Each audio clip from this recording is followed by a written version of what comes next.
สบายดีเนาะตอนนี้ก็มาพบกับเบามวยคือเก่าเนาะตอนนี้เบามวยก็มาพักอยู่ที่แคมป์เนาะคือแคมป์ก็คือพักที่ตูบเนาะที่เต้นนี่แหละเนาะมีเต้นเนาะอยู่นี่เนาะคือเบามวยก็นอนอยู่นี่เนาะนอนเบามวยนอนประมาณ2 อาทิตย์เนาะอยู่นี่นะพี่น้องอยู่นี่นะพี่น้องคือเบามวยละเบามวยใช้พี่น้องเบิ้งในสถานที่แห่งนี้เนาะบรรยากาศยามเช้ามันเป็นแบบใดนะพี่น้องเราจะไปเบิ่งนำกันหรือไปชมนำกันนั่นแหละไปเบิ่งนำกันพี่น้องอันนี้ก็จะแม่นเต็นนะพี่น้องอ่าเต็นหนึ่งนี่นอนประมาณ2 คนนี่ได้นะพี่น้องแต่ว่าอากาศในอยู่นี่ม่วนครับพี่น้องเย็นขนาดพี่น้องเย็นนี่เลยได้พี่น้องบ่ได้ร้อนเลยช่วงนี้ก็สิฮอดเดือน3แหละแต่ว่าอยู่สารวัตรอยู่หลัก11นี่ร้อนแต่ว่าอยู่นี่ก็คืออยู่หลัก33นะพี่น้องนี่เนาะมันจะมีแคมป์เนาะอยู่นี่พี่น้องเขานอนว่าอากาศกลางคืนนี่ม่วนนอนพาแฟนมาเนี่ยโอ้คือสิคักแล้วเนาะอย่างนี้เนาะหมู่เพื่อนเนาะนัดพบกันบ่หรือว่าเฮ็ดหยังบ่อยู่นี่เนาะคักขนาดพี่น้องนี่บรรยากาศก็ประมาณนี้แล้วเนาะแต่ว่าเบามวยก็สิพาพี่น้องเข้าไปเบิ่งอยู่ในเต็นท์มันมีหยังแน่เนาะพี่น้องเราจะไปเบิ่งนำกันอันนี้ก็คือบอลหนังพักหรือว่าหนังลมกันเนาะพี่น้องเราจะลมกันอยู่บอลนี้นะพี่น้องลมหันก็คือห้องน้ำพี่น้องห้องน้ำก็คือ2 ห้องก็คือห้องอาบแล้วก็2 ห้องก็คือห้องทายนะพี่น้องทายหนักทายเบานะพี่น้อง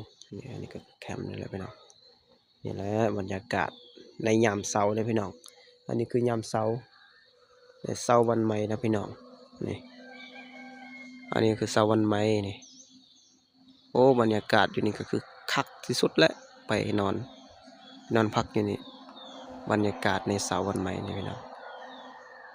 ช่วงนี้ก็จะเป็นแมนช่วงเดือน2นะพี่น้องเดือน2วันที่18เดือน2นะพี่น้องแต่ว่าอยู่สารวัตรเนาะอยู่บ้านคอยนะโอ้นอนบ่หลับต้องเปิดพัดลมหมดคืนช่วงนี้อากาศมันร้อนแต่ว่าอยู่นี่เป้าม่วนอากาศว่าหนาวก็บ่ได้หนาวพี่น้องซ้ำพอดีอากาศพี่น้องอยู่นี่ม่วนขนาดพี่น้องนี่อันนี้เนาะเอากะนั่งอยู่นี่แหละนั่งกินกาแฟบ่หรือว่ากินปิ้งเขาจะปิ้งอีหยังก็ได้อันนี้ก็คือบอนเขาเจ้าให้ปิ้งเนาะอันนี้เนาะนี่เพื่อนก็เขาเจ้าเอามาให้นะพี่น้องหรือว่าอยากจะปิ้งซีนบ่หรือว่าปิ้งอีหยังบ่อยู่นี่เนาะนี่ม่วนหลายพี่น้องบรรยากาศอยู่นี่พี่น้องนี่บรรยากาศแต่ว่าโทรศัพท์เบามวยก็อาจจะบ่แจ้งปานใดพี่น้องนี่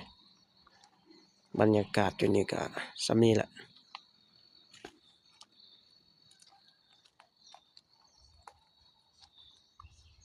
ในแคมป์นี่เนาะก็ซ้ำนี้แหละเราจะนอนแคมป์1 2 คนพี่น้องในเต็นท์โอ้มีความสุขได้ไปแบบนี้ม่วนเงียบทีนี้คืออยู่คือเงียบไปเลยพี่น้อง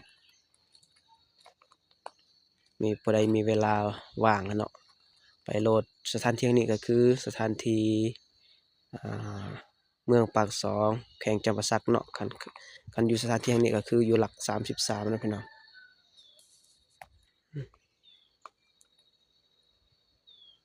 อันนี้เนาะคือเบามวยจะพาพี่น้องเข้าไปชมอยู่ในแคมป์เนาะในตูบเนาะคือในเต็นท์เนี่ยว่าไงซะเราจะเข้าเบิ่งไปนำกันพี่น้องนี่คืออยู่นี่เนาะบ่อนนอนพี่น้องเข้าเบิ่งนำกันเนาะก็จะแม่น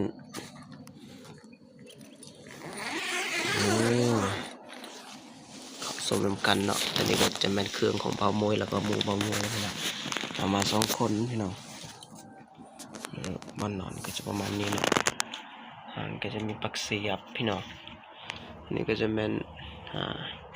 มีสบู่พอยถูกแคลพี่น้องกระดาษเช็ดชูก็แนวทิมขี้เงินแหละ นี่บนนอนก็ประมาณนี้แล้วนะพี่น้องนี่เงียบไปเลยมันนี่อยู่ม้วนพี่น้องบนนอนก็นุ่มไปแล้วพี่น้องนี่สำนี้แหละบรรยากาศอยู่ในเต็นท์นะพี่น้อง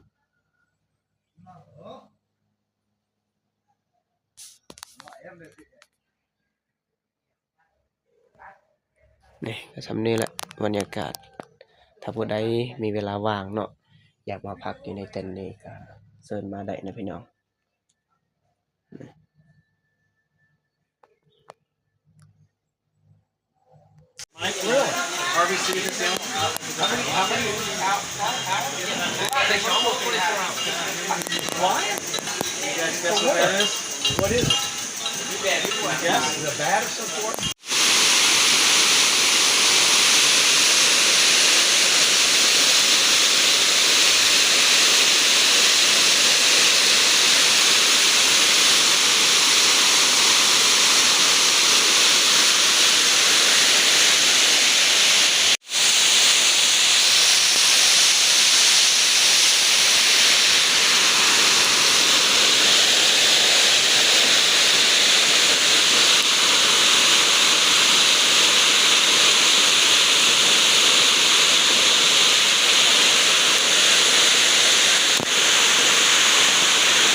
ว้าวตัดก่อนตัดก่อนตัดก่อน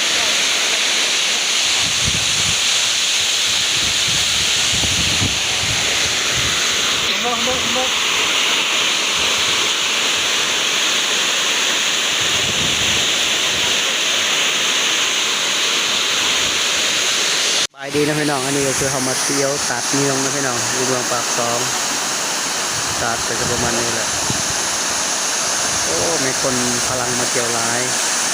คนต่างประเทศเลยนะครับ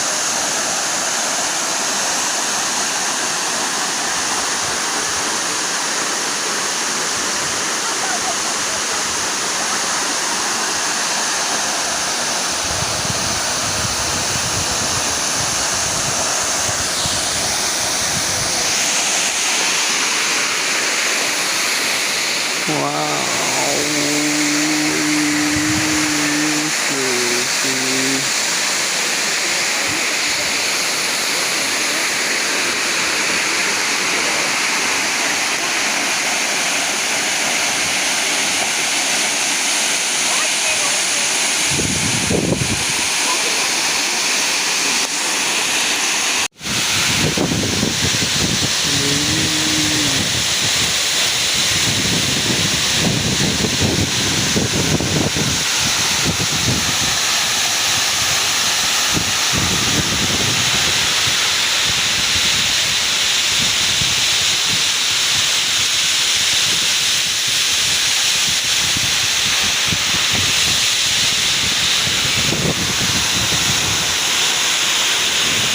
ว้า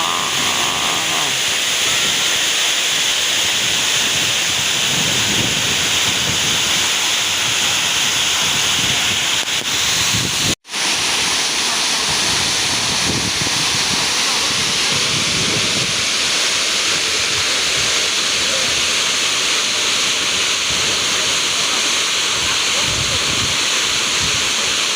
ว้าวตัดก่อนตัดก่อนตัดก่อน